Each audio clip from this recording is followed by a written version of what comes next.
Hello, everyone. Good morning. Good morning. I feel like this is early this morning. I don't know what it is. I think it's probably because I took some time off last week, so this is my Monday. So I feel like, wow, it's so early, but it's not. Thank you, everyone, for joining.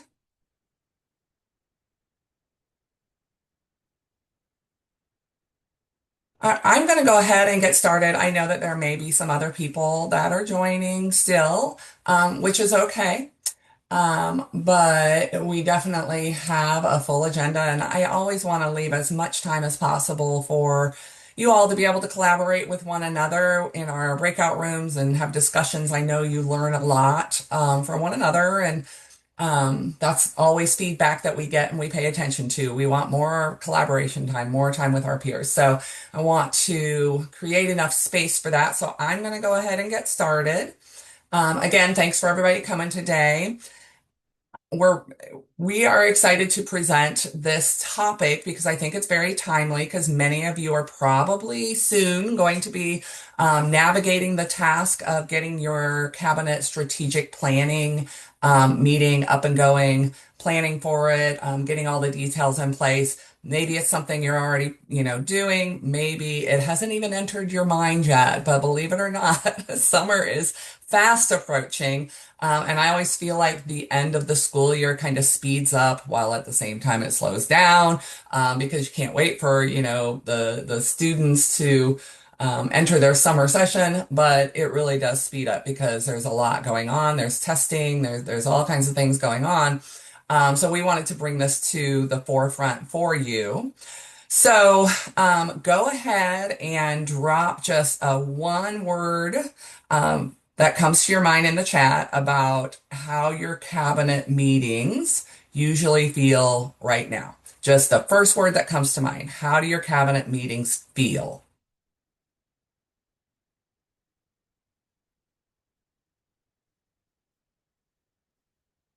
Better. I like that, Mary Beth. Informative. I like that. And this is a real space. If your cabinet feeding meetings don't feel wonderful right now, this is a safe place to talk about that because this is, where we can collaborate with our colleagues. And this meeting is all about how can we get more engagement and, continuously work to improve the structures of our cabinet meeting. So I'm seeing a lot of positive words, so that's wonderful. In terms of room for improvement, we're going to talk about a little bit of that today. So thank you guys for jumping right in and putting those words in the chat. I know I started the meeting and right off the bat, I wanted you all to, engage with me, which is kind of the point of what we're talking about. So let's see. Oh, why am I not in presenter mode? Hold on a second. There. Okay. So today, we already talked a little bit about the agenda. It pretty much follows the same structure as typical. We're going to do some announcements. Then we're going to talk about kind of the meat of today's presentation or today's meeting, which is adult learning theory, which sounds fancy. I promise it's not, but just about, what has research shown? What do we know about how adults like to engage in either learning or collaborative meeting structures? And then we're going to turn what we know about it into, okay, how do we turn what we know about how adults learn into how we can add some engagement pieces, use some different tools in our strategic planning meetings in order to align with how adults work in meetings and how their brains like to work to get them engaged. You may see that I am probably going to use the word strategic planning, but I also may use the word cabinet retreat. Those are interchangeable words. They mean the same thing. It is the meeting where you are sitting with all of your partners, your cabinet, and you're doing the strategic planning for the upcoming grant year or school year. So if I use them interchangeably, I just wanted to say that in case people were not aware of what I was saying and what I meant. I do want to say that this adult learning theory that we're talking about today, as well as the strategic planning meetings. This is kind of a first pass or a first look at this content. In the June DLE, we're going to dive a little bit deeper. We have a little bit more time, and we're going to be in person, so we're going to dive even deeper into it. So this really is meant to just kind of give you a first look at it and get you prepared for things to think about until we meet again in June, when we'll be talking even more about this. And hopefully by the end of the June DLEs, you will be like fully ready and confident going in your strategic planning meeting with some ideas and some structure of how to, try to make it an engaging activity for everyone. These faces should look familiar to everybody on the phone right now. We have our whole TA team here and helping with this meeting. So again, in the chat, I would just like for you to throw in a yes if you have had a one-on-one meeting with at least one person on this screen that you're seeing this year. So I mean January, from January forward, right? So throw a yes in there because we love to see, everybody that is working with us, engaging with us. You may have noticed a little bit of shift in how we're doing on one-on-ones. We are excited to meet with you, to talk with you, but I know that sometimes you don't have something specific to bring to the table and talk about. And that is perfectly okay because we always have things kind of in the background that we know you'll be cycling through soon, or maybe some trends that we're seeing. So we always have things to talk about in terms of continuous improvement. So even if you think I don't really have anything to talk to about with my TA, there's still a lot that we can work on to address challenges and whatnot. So I encourage you to do that. And thank you. I see a lot of yeses in the chat, and we appreciate you signing up for those. And we'll talk later about how you can sign up for them on an ongoing basis. So, again, familiar to everybody that's been on this call before. This is just kind of your reminder that I know you have a million things to do. I sit on these calls too in my work life. It's very easy to be multitasking. You get out of this what you put into it, right? So, I am going to ask for the commitment from you to not treat this as a sit and get type of structure where you just sit and you receive, right? We want you to be collaborative, and we want you to engage with your colleagues and engage with us. So limit the distractions as best as you can, knowing that we, work in the real world, but as best as you can. There may be, ideas that you get from this meeting that you don't agree with, or there may be things that challenge the way that you've always done your work, and that's okay because we all do our work a little bit differently. So be open to some new ideas. And the last reminder is definitely as you're going through today's meeting, think about how this relates to your own site, your own world. Again, it might be a little bit different than from some of the other directors that you're talking to and hearing about on this call. But think about how can I apply this to my own world to, make continuous improvements. That's what we're always about. Balancing the real world with continuous improvement efforts, right? Always trying to make it better. All right, so just a blink at our calendar here. If you haven't turned in your quarterly report for quarter three, it was due yesterday, so you have something high on your to-do list if you haven't done that already. But other than that, just little updates. The meetings in June for the DLE are all set. I think that the hotel arrangements are all being made, and you'll be getting communication about all of those. Everybody should know where their meeting location is at this point. If you have questions, you're not sure that you signed up for something, or just reach out to your TA and we'll make sure that, we get all clarifications that you need. But everything's set for the June meetings, and we are really looking forward to working with you all in person. We love in person. And then in terms of other updates, we do have a series of our other network calls going on this month. So we want to bring that to your attention, even though you may not be the one um, that's attending these.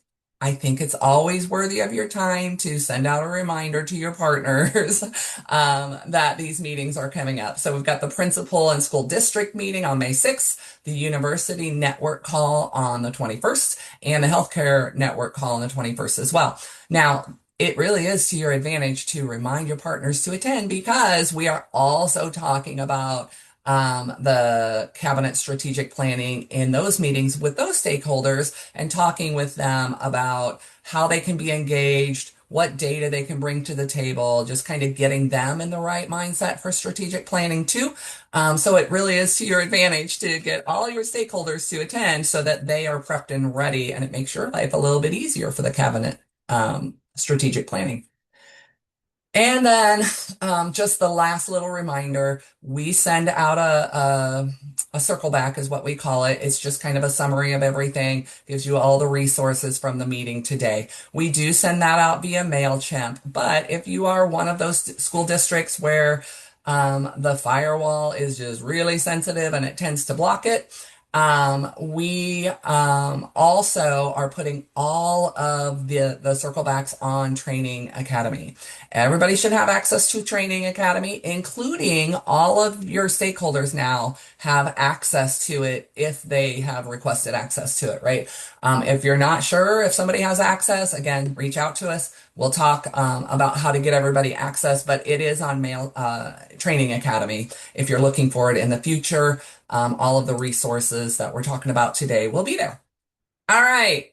So on to the meat of today. State testing starts 5/9, so in the future it may be beneficial to hold principal. You know what? We always appreciate input about the timing of all of our different meetings and calls and whatnot. So thank you for providing that insight, Lori. Okay, so let's talk about strategic planning meetings. We hear over and over and over again when people, directors are talking to us, directors are talking to each other. We wish that we could get our partners more engaged, right? We're going to talk specifically about the strategic planning meetings today because that's kind of where all the work begins for the first part of your school year. All the work begins over the summer, typically, when you hold your strategic planning meeting. It really sets the tone. So we're talking through that lens today, but all of these different the different theories on adult learning, the different engagement strategies, they apply to everything that you do with your stakeholders and your partners, not just during the strategic planning meeting. So because it's something that we know is really a challenge, it's hard to keep adult partners engaged who have other jobs, other priorities, lots of things going on. So the structure that we put into our meetings makes a big difference. So that's why we want to talk about it today because a lot of us have very productive meetings, but wouldn't necessarily describe our partners as fully engaged. So we want to keep working on how do we get them fully engaged. Okay, so let's start out with a quick poll. If I can figure out how to do that. All right, so I need some help. This is not it. All right, let me figure out how to do the poll. Hmm. Oh, it's okay. Hold on. Sorry. So, which Yes, one it do you is. want? Um, whichever one. Just pull it up and Here you I was go. trying to do it through Canva instead. Okay, so you should see a poll pop up on your screen. The challenges that you would have with the cabinet retreat. So, what is your biggest challenge that you face with your cabinet retreat meeting? So, go ahead and put your option in, and I'll give a little bit of time for that.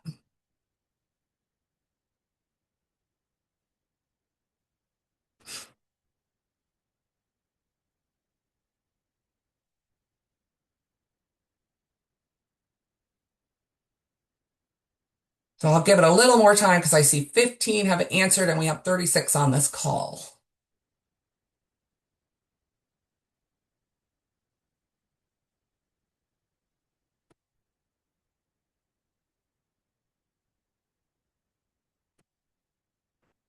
All right, so I'm seeing it's interesting. There seems to be like kind of a three-way tie. No, there's common challenges across the board, but it's hard to get people engaged. Um, it's hard to have a balance of presenting information, but also getting interaction from your meeting. We're constantly talking about we don't want cabinet meeting structures to be just a reporting out. We want engagement. We want to see engagement from our partners. Lack of preparation from partners is a little bit of a challenge, and time restraints definitely is a challenge. So thank you for sharing that. And then Amanda, if you want to launch the other poll, there's one more quick question having to do with where are you at in terms of planning? Have you begun planning? Or, where are you at in the process? So I'll let Amanda pull that one up and post it real quick. It should be up. Oh, Yep. I think that I I see shut it people on my are seeing screen. it. Yeah, I see people answering. I can share the Okay. results at the end. I prematurely closed my full screen, so I'm not sure I'll see the results. So does one of my Oh, teammates you wanna, yep. Amanda? Yep, Yeah. thanks. We've got about half answered right now. And so far, the biggest challenge is I have set times and dates to meet with all my partners and having cabinet meeting to discuss when our strategic planning meeting will occur. So set times and dates. So it sounds like some of you have started engaging some, but there are others that, this is, something that they'll be doing in the next few weeks or in the near future. Okay. Thank you, Amanda. I appreciate your help on that. Let's see if you can, do you And see the oh, I see it results? now. Okay, there you go. So most people have set times and dates, but they haven't yet kind of started the whole planning. So this is a very timely conversation today. Okay. So in terms of adult learning theory, like I said, that sounds like a lot of fancy stuff, and I don't want to get too deep into the theoretical stuff, right? Because we need applications. But the theoretical stuff makes a difference. There really is a difference between how children engage in learning and how adults engage in learning. So I pulled, rather than, doing a long drawn out thing, I just pulled the major researchers that are out there in this space doing research and having theories about adult learning. And I summarize them for you here by kind of talking about what does their theory mean in terms of if we interpreted it through the work that we do and applied it to the cabinet strategic planning meeting. So you'll see the blue words Malcolm Knowles said, or would hit, if we applied his theory, he would say, if your cabinet is just listening, they're not learning or owning the work, which is a big part too, right? Because we don't want them just engaged at the planning meeting. We want them engaged all the time. We want them to feel ownership over their part of the partnership. So I'll read some of the rest of them. Cabinet retreats should move people through thinking, reflecting, and deciding, right? So those should be pieces that we structure into our meetings. Are we asking them to think and reflect and then make some decisions applying their own knowledge and experience? Without reflection times, cabinets won't internalize or act. Reflection time is really important to adult learners because when you start to take information that has been given to you and you take the time to reflect on it, you start to layer in your own experiences. And we have some very experienced people sitting on our cabinets that have been there, done that. And they're also bringing their own, like, kind of lens from the partnership that they are representing. So we need them to have time to reflect. Engagement depends on whether people feel their voice matters. That's a big one too. If you have some silent partners sitting at your table at cabinet meetings, it may be that they don't feel like their voice really makes a difference in the whole thing, so they remain quiet, a quiet voice. This is my favorite of all of them. Good discussion doesn't happen by accident. It's designed, which is what we're talking about here. We are designing meeting structures so that discussions and reflections can take place. And then the last one, the more your cabinet talks and works, the more they own the outcomes. So go ahead and drop in the chat which one of these resonates the most with you. You don't have to type out the entire thing, but just kind of capture the, ooh, this one really stuck with me. And for my choice, the good discussion doesn't happen by accident. It is because at some point in my career in education, I was taught that you can be the best presenter in the world, you can do all of these wonderful things, but if you don't intentionally design your presentations and meetings so that you are asking for engagement from your audience or your partners, then it probably won't happen. It's very intentionally designed to create discussion. All right, so I'm seeing a lot of input about good discussions, about reflection. All of these are important pieces. So, just kind of to summarize the principles of adult learning that we were just talking about, adults engage the best when they are actively involved, not passive participants sitting and listening, but actively involved. And then connecting the content to their own experiences. They work best when they are solving problems. So we need to make sure that we're asking our cabinet to engage in the continuous improvement process about things that are going well, but could go better. Everything always could go better. Or what are the challenges and the barriers that are really getting in the way? They have experiences in their life that they can bring to solving the problems, and they really engage most when they feel like they're contributing to solving a problem. Um, and then given the space again to continue contribute and kind of reflect and be thought partners with the other people in the room. So those are the things that we want to pull from our meetings. So let me just talk a little bit about how children learn differently than adults. And this is another thing, being in education, that I kind of had to learn along the way when somebody kind of exposed me to adult learning theory, is that, running your cabinet meetings similar to how you would see a teacher teach something in the classroom is not in alignment with how adults learn. So it won't be as effective, it won't land as well for adults.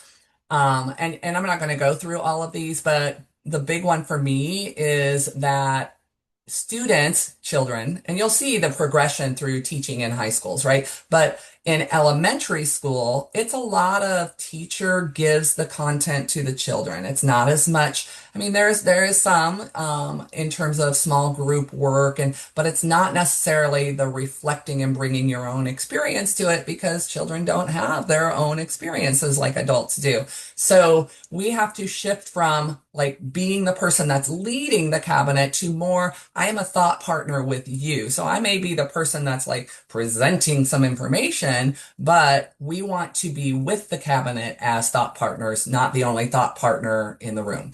So I'm not going to go through all of these, but there really is a big difference between how a teacher would teach a classroom and how we would engage adults in learning if we want them to like really, really, get into it. So think about whether you are holding your cabinet meetings in a way that aligns with the way adults learn best.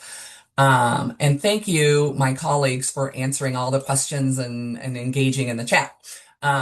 You can stop me if a colleague of mine from the center thinks that we should talk about something out loud, just interrupt me, because I'm not able to monitor the chat as much. But if it's important, we should bring it out. Okay, so we are trying to move our meetings from being kind of passive, more of a sit and get type style where people are just reporting out, right? That can be done in an email. Reporting out can be done in an email. But we want it to be more active and engaging and discussion and reflection. So there's reporting out of information, but then what follows the reporting out is reflection. Why are these numbers not what we wanted them to be? What are the challenges that we're seeing? Why do we think the successes that we're seeing are successes? What's making it successful? So present information by all means, but then there should be engagement in terms of discussion and reflection to get all of your cabinet members involved. Okay, so traditional methods of, just sit and get report out type style is going to often lead to a disengagement. Um, so if your meetings feel like they're just long presentations, again, you might want to consider incorporating more interactive approaches. We're going to talk about what some of those approaches are, but I really want you to um, sit for a minute and just so you don't have to put this in the chat, but think about reflect on your last couple of cabinet meetings. Are your cabinet meetings interactive? Is there a 50-50 of presenting information, but then the other 50 is discussion, reflecting and discussion and problem solving and bringing life experiences? Is there a 50-50 split? So think about that, reflect on that. And if there's not, let's talk about how we can get some more engagement pieces into your meetings. All right, so there's adult learning theory, but there's also a lot of information out there and research on how there are different styles of learning. So some people are very visual learners. They like to see graphics. They like to see charts and dashboards, and they don't want to read a bunch of words. They want to see visuals. Then there are others who are auditory learners. They like the discussions. They like to, talk and hear other people. And then there's the kinesthetic or the active learners who learn through doing and having interactive activities. So what we tend to do as facilitators is we have our own style of learning, right? I know that I am very much a visual learner, right? I love to see charts and graphs and, don't necessarily want to read a whole essay. I just want to see, I don't know, it sticks in my brain better. It gets my brain moving. And that's what we're talking about. So we tend as facilitators to create meetings that are based on our own style of learning. So I have a tendency to do more visuals, charts, graphs, that kind of a thing, right? But then I'm neglecting those people in the meeting who are more auditory, right? So things might not stick with them from a chart. They need to participate in a discussion about the chart.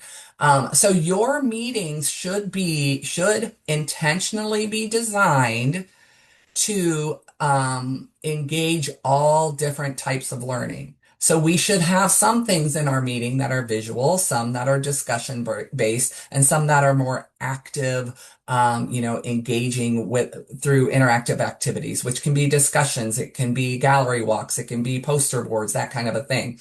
So again, think back to your last meetings, and I know I remember when I first was doing this, I'd be like, let me get all these interactive things in there, but then I'd be running out of time, right? So you really do have to be intentional about how are you designing it so that you're getting these things in there, but the meeting now isn't becoming 3 hours long because that is not the real world and we can't do, super long meetings. But think about it. How am I engaging people who learn in a different style? So I am going to walk us through just some practical tools. And these are, we're in a virtual meeting, so these are virtual engagement tools. But there are engagement tools that are kind of their counterpart if you're in person. Not that you can't use virtual engagement tools, because even when we're all sitting in the room together, everybody has their cell phone, right? And honestly, it's nice to have engagement tools that are virtual, even when you're all sitting in person, because for instance, if you have partners that are very quiet or silent, right? Maybe it's just not their strength to be like a person that verbalizes publicly for whatever reason, right? They don't feel like their voice matters. They're a little shy about their opinions. So having something done virtually tends to make it a little bit more anonymous, and it's a way to engage your partners that may not be engaging as much. Or if you have partners that have differing opinions and maybe a little bit of tension between partners, it's a way for them to put input into a format virtually where it doesn't feel so in your face to say it out loud, and partners don't have as much tension publicly. So go ahead and drop in the chat if you have used Padlet, Kahoot, some kind of polls, or any of those virtual. It doesn't have to be those titles. But have you used some kind of tool virtually, like I'm talking about, to engage your cabinet? So I see Mary Beth. I actually saw Mary Beth using Padlet. Definitely. Some Kahoots. Kahoot's a lot of fun, especially if you have you have people that tend to engage because they're competitive, right? If you have a competitive group, they love Kahoot because it's a game that somebody technically wins. All right, so I am going to go ahead. Oh, let me go back. Okay. I am going to pull up some engagement tools through Padlet. Let's see. Hold on a second. Oh, I do want to point out another thing that sometimes we make the mistake of as we start to like get excited about all these different virtual options, all these different tools.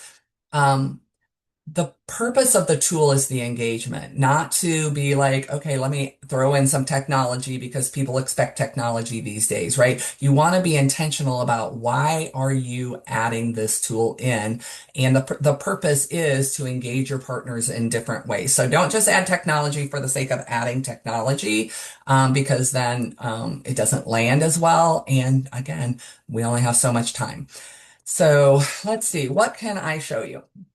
So, I was just playing around with Padlet. We use Padlet a lot. Everybody here, if you've been on a director meeting before, we use Padlet a lot. Padlet is a really wonderful way to do a discussion board. If you are in person, rather than you can do Padlet, of course, but if you want a more in-person way to do it, not relying on technology, Padlets are kind of similar to a poster, a gallery walk, right? Where you have the big poster board and people put stick-it notes up on there. It's a very similar in-person version of a Padlet where, people are putting up their thoughts. It's anonymous, and then you have discussion afterward. So, but I was playing around with Padlet and I came across this. So on Padlet, there's a thing called My Games, and you can create games, but I already have created games. So let's see. Oh, we are running out of time. So I'm not going to have you play the game. I'm just going to show you because we're going to get into this more in June, but I just wanted to showcase it for you. Let's see, so this was the strategic planning that we're talking about today. And I'm just going to walk you through. So this is just flashcards. So arrange the steps of strategic planning process in the correct order, right? So we are this is just kind of a summary. You have presented some information. Here's a fun summary to like get your people to know the order in which that they're going to do things today. So first, I'm doing this fast. So you're going to and that's what she said. See? Yes. So, and then you're going to engage in small groups, share the key findings, and commit to steps. And look at that. So that is one engagement tool, and I created several others. So ways that you can use this, again, we'll talk about it more in June. Ways that you can use this is to, like, I really like the data insights. So if you are presenting on data, you know the data already that you're presenting on. You can have this as a way to present the data.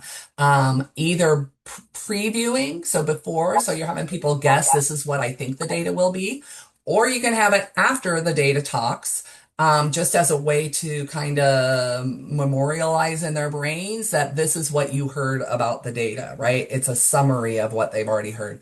Lots of different ways to use gamification. So I just wanted to show that to you.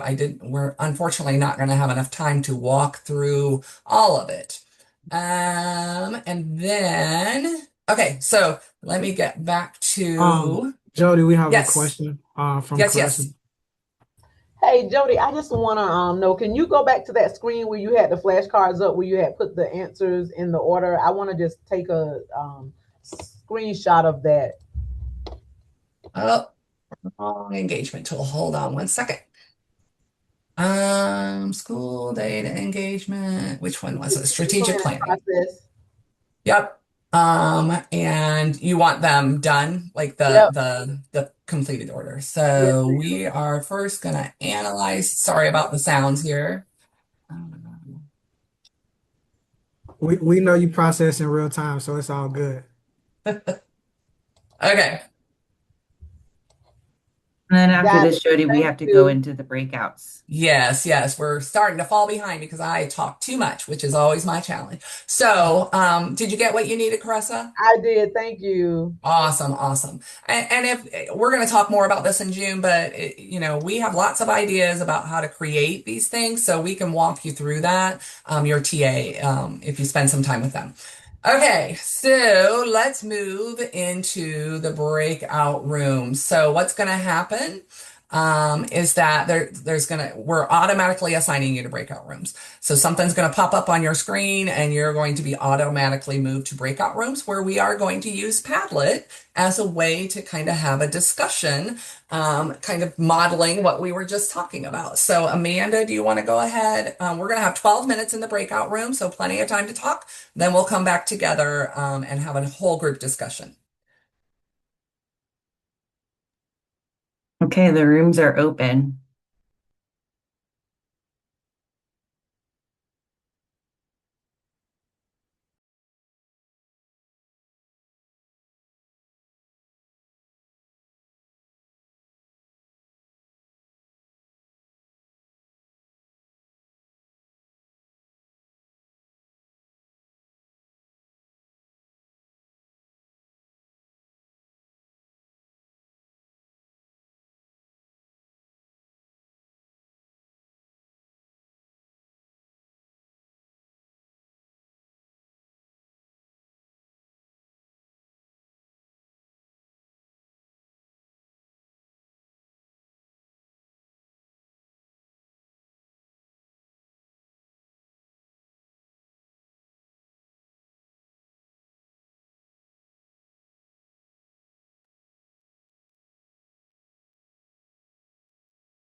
Isaac, I see you're still here. Did you get the breakout room? Can you go into that one? No?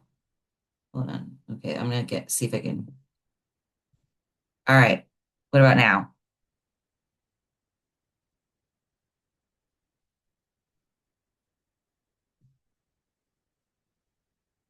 No? Still?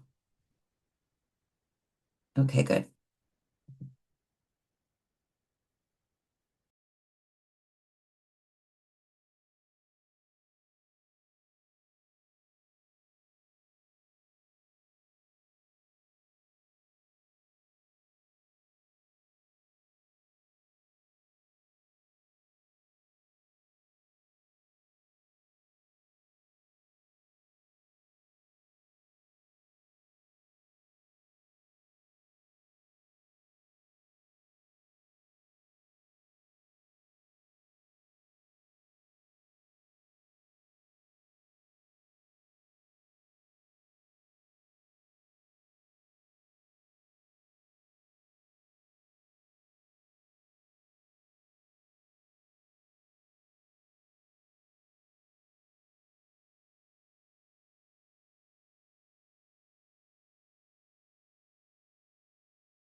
Welcome back, everybody. Hopefully you had some good discussions already. I can sense that wasn't quite enough time, which is always what we're trying to, strive to do. So, I want to make sure everybody understands that the Padlet is something you can access after this meeting. So the circle back will come out and it will have the links for the Padlets.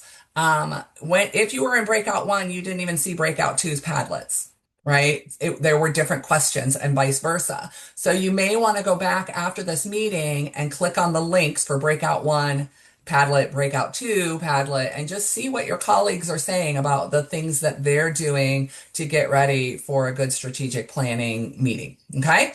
But we do have time for some reflection. So anybody want to be brave and unmute and talk about something that they learned, something they're able to bring back to kind of enhance how they're doing their work that you learned from a colleague?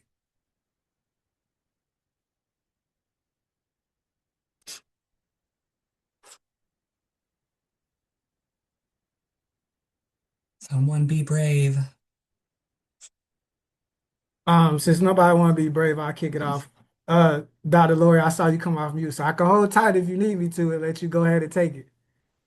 Well, I was just going to state the obvious, that data discussions pretty much drive strategic planning. So being armed with as much data as possible from the CHS side, from the school side, from the partner side, so you can have those, discussions that are based in what's actually happening, and not just what feels good and what we think we should do. But so yeah, that's what I was going to say.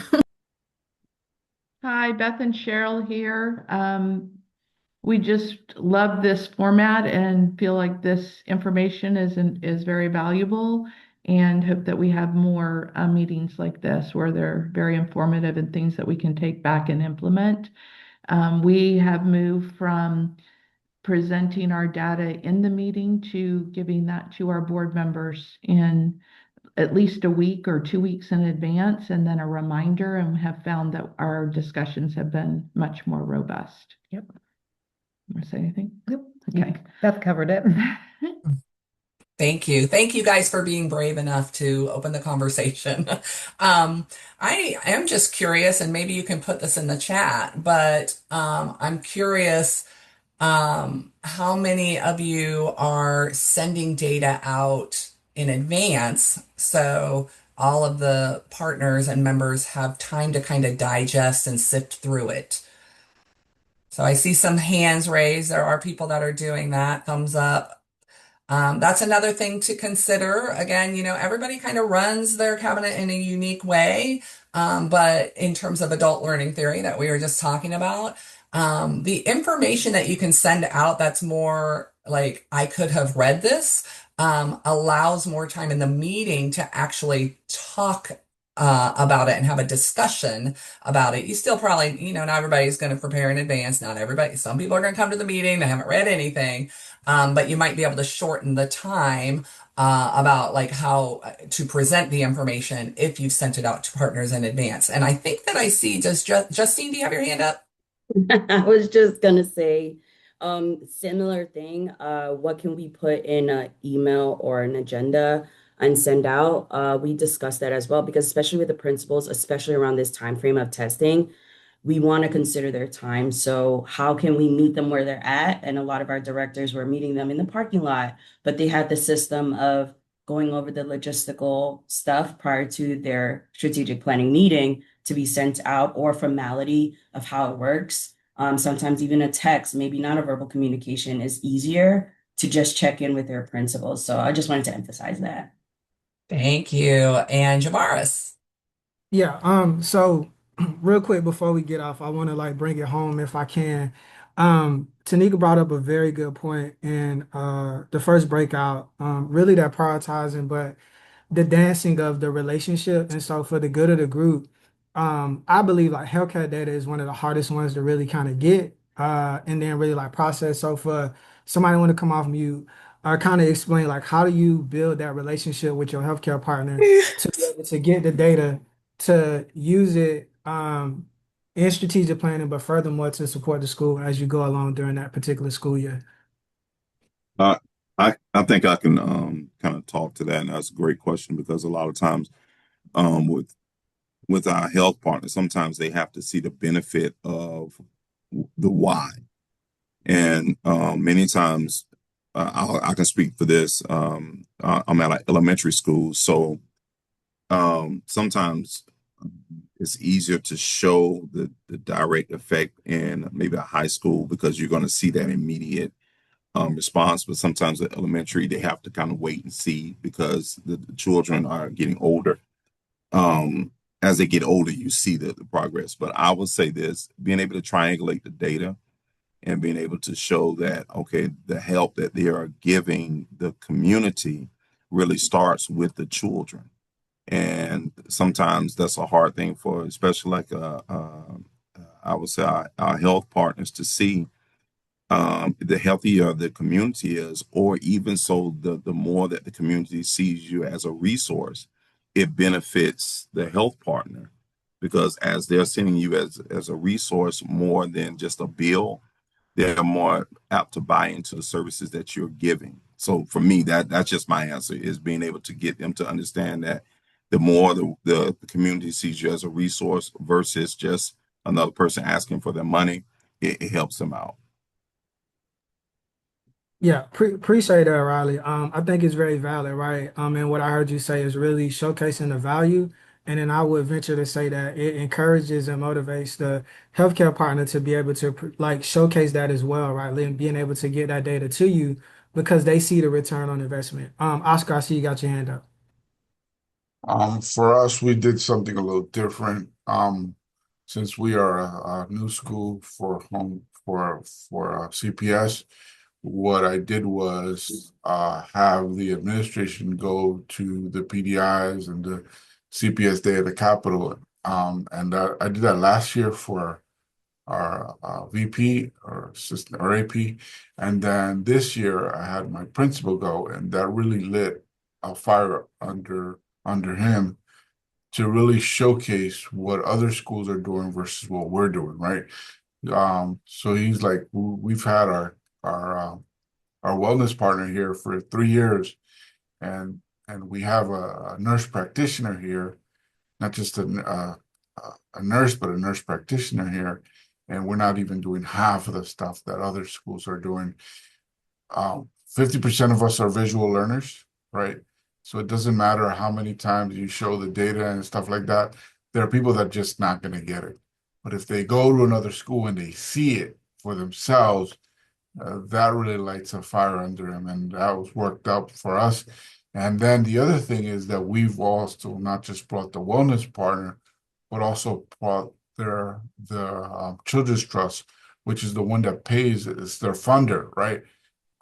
So for us, the wellness partner is saying that they're doing all these things and they're reporting it to the Children's Trust, but then the principal's not seeing those things that they're doing.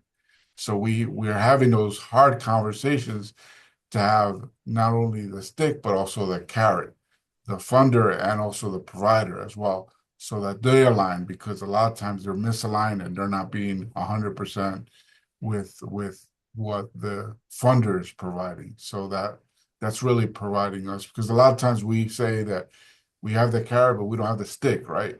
And a lot of times people get away with that, and we're trying to hold those partners accountable without missing any lines or relationships. But at the same time, they need to be accountable for this model. Yeah, absolutely. Tanika had her hand up. I didn't want to make sure we go past that real quick. Go ahead, Tanika. Yeah, I didn't want to belabor the time, but Oscar, we actually, and I think with the healthcare partner, it's a tricky dance, right? Because it's the need is one thing, but they also have specific goals that they have to meet. And I know that with our healthcare partner, it has taken us years to even figure out a dance that we have now. So number one, I would encourage directors to be patient in figuring out what that dance is. but to your point about a nurse practitioner, I actually have a full-time well, not full-time, but started out a full-time nurse practitioner on my campus. And so you and I can talk offline about that relationship and how to engage it specifically for middle and high school. I think for high school, it is the very best example of how you can get it to work. Specifically when you have funding to be able to do that. So I'll talk with you offline. But I also think as a director, it is important to understand your healthcare partner's goals and then trying to figure out, what that looks like in the goals that we have to achieve from the CPS. And then it will better help you kind of cultivate what that dance looks like, because if we are just going in looking for our goals and what we have to achieve, we're gonna miss the mark, because our partners and the people that we work with also have goals that they're looking to go in the direction of. And it really is sitting down and trying to figure out, how do we, if they aren't aligned, how do we make them be in alignment so that we both can get what we need out of the relationship, if that makes sense. And I unfortunately am going to end on that note, but it's a really important note. So it's a good exclamation point to what we've been talking about, because it brings it right back to the adult learning part, which part of the theory of adult learning is that they need to find it relevant to themselves, right? If it's not something that they find relevant, then they're not going to be engaged as much. And to Tanika's point, they're involved in this partnership, but they still have goals themselves for what their organization wants to do, how they're trying to impact the community, all of those things. So thinking through the lens of, this isn't just about me trying to meet what I need. They also are coming with hopes and desires to meet some of their needs through this partnership as well. And that's an important part to remember. So we are running a little bit over time, and I apologize for that. Great engagement discussions. Reminder, we will be talking about this more in June. So a couple of last pieces. We TA love to help and support and engage with you with your cabinet retreats or strategic planning meetings. But it really is something that we need to plan in advance with you. UCF has like really difficult travel restrictions to kind of work through when it comes to the summer months, as all of their grants and money are coming to an end. So make sure that you engage with us early. If we can't attend in person because of the travel restrictions, it's possible we can attend virtually.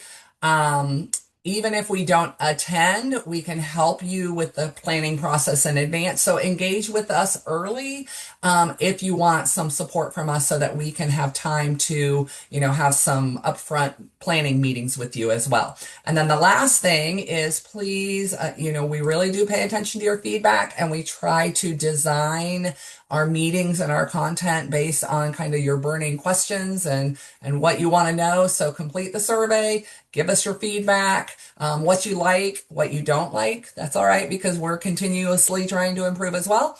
So take a moment to fill out the feedback and be looking for the circle back with all of the resources that will be coming out, within the next several days. And it will also be posted to the Training Academy probably within the next week. So you can go back and link into all of these resources. And again, thank you for taking your time to come. I know that you are busy, and we appreciate you engaging with us this morning. So thanks, everybody. And then you met with Shannon after. Bye, everyone. You.